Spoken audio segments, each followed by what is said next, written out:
చూస్ Country Delight, live better. ఇప్పుడే Country Delight యాప్ని download చేసుకోండి. అందరికి నమస్కారం. నేను Swarupa Potlapalli. Welcome to Suman TV.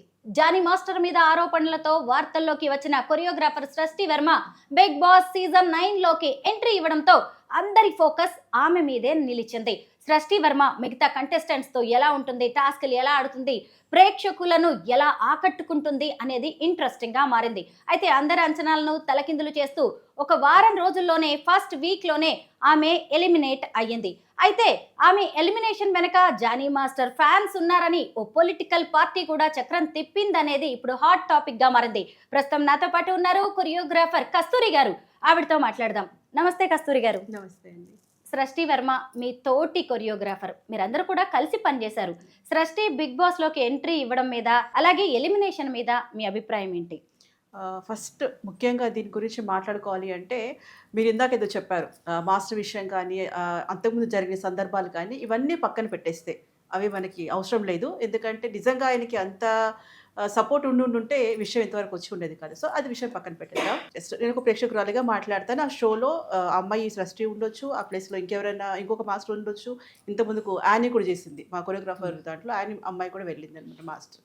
So common ఒక ప్రేక్షకురాలిగా మాట్లాడితే ఫస్ట్ పబ్లిక్కి కావాల్సింది ఏంటి అంటే, మనకి విద్యాబాలన్ డట్టి పిక్చర్లో చెప్తారు, ఎంటర్టైన్మెంట్ ఎంటర్టైన్మెంట్ ఎంటర్టైన్మెంట్ అంతే. ఈ మూడు అంటే ప్రేక్షకులకు కావాల్సింది ఏంటంటే ఇది గేమ్ షో. దాంట్లో గెలవడం కానివ్వండి, బయటకు వెళ్ళిపోనివ్వడం కానివ్వండి, అది వాళ్ళ చేతిలో ఉంటుంది. ఎవరైతే కంటెస్టెంట్స్ ఉన్నారో అది పూర్తిగా వాళ్ళ చేతిలోనే ఉంటుంది. అంటే ఇప్పుడు గెలిస్తేనేమో వాళ్ళ పర్ఫార్మెన్స్ అన్నట్టు, ఓడితేనేమో ఇంకొకరిది తప్పు అన్నట్టుగా మాట్లాడుకోకూడదు. యాక్చువల్లీ గేమ్ని గేమ్ షో లాగానే చూద్దాం. షో విషయానికి వస్తే ఇన్ని సీజన్స్ చేసినా కూడా ఈ షో ఏంటంటే కంటెస్టెంట్స్ కొంచెం చప్పగా ఉంది. నా ఒపీనియన్ ఏంటంటే, అంతగా ఆడతారు, వీళ్ళు ఏం చేస్తారో చూద్దాం, వీళ్ళు ఎలా ఉన్నారు, అంత ఇంట్రెస్టింగ్ ఎవరు క్రియేట్ చేయట్లేదు అక్కడ. ఒకవేళ కామన్ మ్యాన్ వచ్చినా కూడా, మిగతా ఎవరు వచ్చినా కూడా వాళ్ళు ఆకట్టుకోలేకపోతున్నారు. వాళ్ళు మాట్లాడితే అది ఏదో మామూలుగా అయిపోయింది. ఎందుకంటే ఇప్పుడు జనరేషన్ మారుతున్న కొద్దీ కూడా కొత్తగా ఎక్స్పెక్ట్ చేస్తారు. ఎవరైనా సరే ఎంటర్టైన్మెంట్ కావాలి అనుకుని కూర్చున్నప్పుడు, షోలో చూసినప్పుడు కొత్తగా ఎవరు చేస్తున్నారు పర్ఫార్మెన్స్ కానివ్వండి. అదొక డ్యాన్స్ షోలో అనిపించింది నాకు. మొన్నటి వరకు వెళ్తే ఏదో చూశాను అంటే, అలా చూసిన దాన్ని బట్టి అయితే ఏదో డ్యాన్స్ 1 2 3 4 చెప్పుకోవడాలు, గుడ్డు పోయిందని చెప్పడాలు, అరటిపండు, యాపిల్, ఇవన్నీ ఏంటంటే చీప్, అంటే కొంచెం వినడానికి కొంచెం ఎలాగో ఉందన్నమాట. షోలాగా అనిపించట్లేదు. అదేదో సంతలాగా, కూరగాయల మార్కెట్ లాగా కొట్టేసుకోవడాలు, ఇట్లా కాకుండా ఏదైనా కొత్తగా డిజైన్ చేస్తే, నా ఒక ఆడియన్స్ లాగా నేను మాట్లాడడం ఏంటంటే కొత్తగా ఉండాలి. ఆల్రెడీ అన్ని షోస్ వస్తున్నాయి, హిందీలో కూడా ఉంది బిగ్ బాస్. తెలుగులో ఇన్ని వరుసలు వచ్చినాయి, సేమ్ రొటీన్ అవుతుంది. రొటీన్ కామన్, అందరిని తీసుకెళ్ళి ఒక గదిలో పడేయడాలు, అంటే ఇట్లాంటి షోస్ అయితే నాకైతే నచ్చదు ఫస్ట్ ఆఫ్ ఆల్. కానీ అందరిని తీసుకెళ్ళి అక్కడ వెళ్ళినప్పుడు ఏదో ఉండాలిగా, చూడాలి అంటే ఉండాలి కదా. సో అక్కడ నాకు ఏం అనిపించట్లేదు. సో ఇంకా నాకు తెలిసి ఈ అమ్మాయి కొంచెం బెటర్ ఏమో అనిపించింది. ఇప్పుడు ఎలిమినేషన్ అయిన సంగతి పక్కన పెట్టేస్తే వీళ్ళందరిలో కంటే కూడా ఈ అమ్మాయి కొంచెం ఏదో చేసిందేమో అని అనిపించింది. ఫస్ట్ ఆఫ్ ఆల్ మనము ఇప్పుడు ఫస్ట్ ఎవరైతే ఎలిమినేషన్ అయ్యారో అమ్మాయి గురించి మాట్లాడితే ఏంటంటే, అక్కడ నాగార్జున గారు గ్రేట్. అంటే అసలు అతని గురించి మనం ఎంత చెప్పినా కూడా తక్కువే. అంత పెద్ద వ్యక్తి ముందు కొన్ని సందర్భాలలో స్టార్టింగ్ ఇంట్రడక్షన్ అనుకుంటాను, సినిమా ఇండస్ట్రీలో అన్నీ అబ్జర్వ్ చేస్తారు. ప్రతి ఒక్కటి ఎంత ఎదిగినా ఒదిగుండాలి. ఉంటే తప్పితే ఇండస్ట్రీలో నెగ్గలేరు. ప్రతి ఒక్కరు ఎదురుగా మాట్లాడతారు, వెనక వెళ్ళిన తర్వాత ఆలోచిస్తారు ఎవరికి పొగరుంది, ఎవరికి ఏమీ లేదు.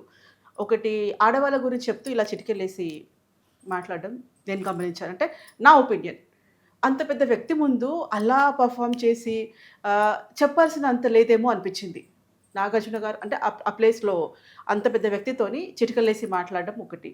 మిగతా వాళ్ళంతా కంటెస్టెంట్స్ కూడా కాలు మీద కాలేసుకొని కూర్చుంటారు. అతన్ని ముందు మీరు కూర్చొని, ఈ మధ్య ఫ్యాషన్ అయిపోయింది, ఒక 10 మంది గుర్తిస్తున్నారు అనగానే లేనిపోయిందంతా ఒక అహంకారం వస్తుంది అనమాట.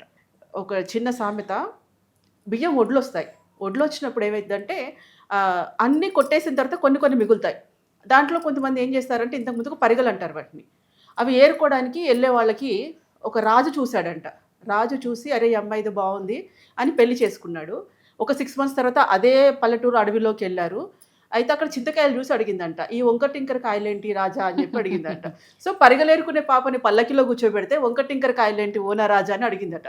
సో మనకి కూడా ఏంటంటే కొంచెం పేరు రాగానే, కొంచెం అది రాగానే, నాట్ ఓన్లీ ఒక అమ్మాయి గురించి అనట్లేదు, షోస్ కానివ్వండి, బయట కానివ్వండి, ఏదన్నా ఆట కోసం వెళ్ళినప్పుడు ఆటనే ఆడాలి. పబ్లిక్కి ఎవరు ఎంటర్టైన్ చేయగలిగితేనే వాళ్ళు విన్ అవుతారు. అది నా ఒపీనియన్. కస్తూరి గారు మొత్తం ఫస్ట్ వీక్ లో 5 ఎలిమినేషన్ లో ఉన్నారు. తనూజ గౌడకి హైయెస్ట్ ఓట్స్ వచ్చాయి, అలాగే సృష్టికి లీస్ట్ ఓట్లు వచ్చాయి. అంటే ఈమె మీద కోపంతో అందరూ వెళ్ళి వేరే వేరే వాళ్ళకి సపోర్ట్ చేశారు, అందువల్లే సృష్టికి రాలేదు ఓట్లు అని. ముఖ్యంగా ఈమెను సపోర్ట్ చేయని వాళ్ళలో జానీ మాస్టర్ ఫ్యాన్స్ కావచ్చు, ఒక పొలిటికల్ పార్టీ కార్యకర్తలు కూడా ఉన్నారు అని అంటున్నారు. అంటే ఇంతకుముందు జానీ మాస్టర్ మీద ఆరోపణలు వచ్చినప్పుడు కూడా మీరందరూ ఆయన్నే సపోర్ట్ చేశారు. మరి ఇప్పుడు ఈ బిగ్ బాస్ మీద కూడా ఆ ఎఫెక్ట్ పడిందంటారా? లేదండి, నేను చెప్తున్నాను కదా, అక్కడ ఏంటంటే మాస్టర్కి ఇప్పుడు ఇవన్నీ పట్టించుకునేంత టైం తనకి లేదు. తను నిజంగా చాలా బిజీగా ఉన్నారు. నిజంగా పొలిటికల్ పార్టీ తనకి సపోర్ట్ చేయాలి అనుకుంటే ఆ టైంలో చేసి ఉండేది. అదే అంటున్నాను, గేమ్ లాగా చూడాలి. ఎందుకంటే ఇక్కడ నేను దాపరికం ఏం లేదు. మీరు ఫస్ట్ నుంచి అబ్జర్వ్ చేస్తే కూడా షోస్ వచ్చిన తర్వాత ఒక యాటిట్యూడ్ అనేది ఉంటుంది. నేనే కామన్గా ఉన్నాను, ఓటేయాలి అంటే ఏం చూడాలి, అంటే మిగతా వాళ్ళ దగ్గర ఏం చూసారు అని చెప్పేసి అన్న క్వశ్చన్స్ కూడా మీరు వేయొచ్చు. ఆ విషయానికి వస్తే నిజంగానే కొద్దిగా గొప్ప ఈ అమ్మాయి బాగా ఆడిందేమో అని నా ఒపీనియన్. సో యాటిట్యూడ్ వల్ల అయ్యి ఉండొచ్చు. ఇంకా వాళ్ళు ఓటింగ్ అనేది ఇంకా ప్రజలకే వదిలేస్తాం. వాళ్ళు నేను చూసిన దృష్టితో వాళ్ళు చూడరు కదా. ఇప్పుడు నాకు ఒకటి నచ్చుతుంది, ఇంకొకటి నచ్చకపోవచ్చు. సో పబ్లిక్ ఒపీనియన్ని నేను ఓన్ చేసుకొని నేను చెప్పలేను. సో నా వరకు అయితే ఓకే, బెస్ట్, బాగానే ఆడింది అమ్మాయి. కస్తూరి గారు, ఇంతకీ జానీ మాస్టర్ ఎలా ఉన్నారు, ఆయన ఏమేం ప్రాజెక్ట్స్ చేస్తున్నారు?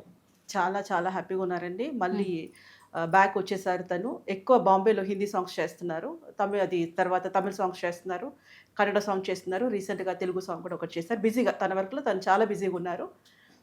ఇండస్ట్రీలో 24 ఫ్రేమ్స్ ఉన్నాయి. ఆడవాళ్ళకి ఏదో ఒక ఇబ్బంది వస్తూనే ఉంటుంది.